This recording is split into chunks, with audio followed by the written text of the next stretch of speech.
KBR news కి స్వాగతం.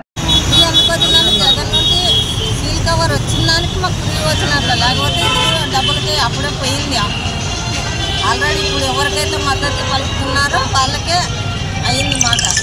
కాకపోతే అక్కడ నుండి వచ్చిందానికి వాళ్ళు ఏం చేయలేకపోతున్నారు. అప్పుడు పాచిక పారలేదు, ఇప్పుడు పారగొడుతున్నారు, అంతే, ఏం లేదు. మీ మీద అవిశ్వాసం చట్ట ప్రకారం చేస్తున్నారా, అక్రమంగా చేస్తున్నారా? అక్రమంగా ఏం చేస్తాం? మీరు బీజేపీ చట్ట ప్రకారమే కదా వాళ్ళు పోతున్నది. బీజేపీలో తిరుగుతున్నారని అవిశ్వాస తీర్మానం పెట్టారని బీజేపీ కళ్ళ వేసుకొని ఏమైనా తిరుగుతున్నానా? ఎక్కడ తిరిగినాను? ఎమ్మెల్యేతో ఏమైనా ఒకసారైనా మాట్లాడినానా? ఎప్పుడు ఫోన్లో మాట్లాడినానా? సపరేట్ మాట్లాడినానా? ఎక్కడైనా మాట్లాడినానా? చెప్పండి. మీరు అందరికి తెలిసే ఉంటుంది కదా, నేను ఎక్కడెక్కడ తిరిగినదంతా తెలిసే ఉంటుంది కదా. మీ భర్త పార్టీ మారినప్పటి నుండి ఎమ్మెల్యే ప్రజెంట్ బీజేపీ ఎమ్మెల్యే ఎలా చెప్తే అలాగే కొనసాగుతుంది కౌన్సిల్ సమావేశం అని చెప్పేసి నిన్న చెప్తున్నారు కదా మేడం వాళ్ళు. సాయి ప్రసాద్ రెడ్డి అన్న కూడా అదే చెప్తారు. చెప్తాడు, ఆయన మస్తు చెప్తాడు. అదే అట్లా చేస్తాం చెప్పు. వాళ్ళ మాట ఎట్లంటే ఎట్లా ఏది కరెక్ట్ అయితే అది చేస్తాం తప్ప అనవసరంగా చెయ్యం కదా. బిల్లుల పరంగా అన్నాడు ఆయన. బిల్లులు అది చేయకుండా బిల్లు ఎట్లా చేస్తారు? ఆయనే ఇచ్చినాడు మీడియాకి. బీజేపీలో పనులు జరగకుండా బిల్లులు చేసుకుంటున్నారని. అలాంటప్పుడు నేను ఎట్లా ఒప్పుకుంటాను చెప్పు? పని చేయకుండా బిల్లు ఎట్లా చేస్తాము? పనులు చేయలేదు, బిల్లు చేయం కదా. అది ఆపిందానికి వాళ్ళకి ఆపినందుకు ఆ బిల్లు నేను ఆపినందుకు ఫస్ట్ ఆపింది వాళ్ళే, పని చేయలేదని ఆపింది వాళ్ళే.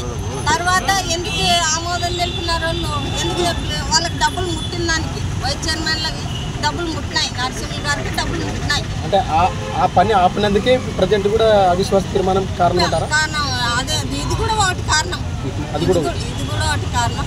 మొత్తానికి అక్కడ నాగరాజుని చేయాలని ఇదే కారణం కాదు. చైర్మన్ ఛాంబరు చైర్మన్ నరసింహ గారికి ఇవ్వలేదు మేము.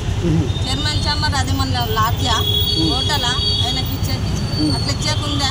చెప్పండి, మీరే చెప్పండి. ఇచ్చేకుందా? అట్లా లేదు కదా. ఇచ్చేకి ఆయనకి పొద్దున ఆఫీసర్లు కూడా వచ్చిండారు. పొద్దునే 8:30-9 వచ్చింటాడు. రాత్రి 10 అయితే కూడా పోడు ఛాంబర్ నుండి. ఛాంబర్ ఆయనకి హ్యాండ్ వర్క్ చేయని దానికి సాయానికి అన్ని 1-2 చెప్పి ఈ తీర్మానం దగ్గర వరుసకు తెచ్చినాడు. మెయిన్ పాత్ర అయినదే. వైస్ చైర్మన్ నరసింహుడు, రెండో వైస్ చైర్మన్ గారు నరసింహుడే మెయిన్ పాత్ర. అది లాడ్జ్ కాదు కదా, ఇచ్చేక ఆయనకి ఇచ్చేకుండా లేదు కదా. పని మీద వస్తే ప్రజలు పని మీద వస్తే కూర్చోబెట్టేటని మాటలు చెప్పి ఆ సంబంధించిన వాళ్ళు ఏ పని ఉందో సంబంధించిన అధికారులను పిల్లలకి మాట్లాడి వాళ్ళకి చేసి పంపించే 5-10 నిమిషాలలో అయిపోతుంది. పొద్దున సాయంత్రం వరకు ఏం అవసరం ఉంటుంది ఛాంబర్లో?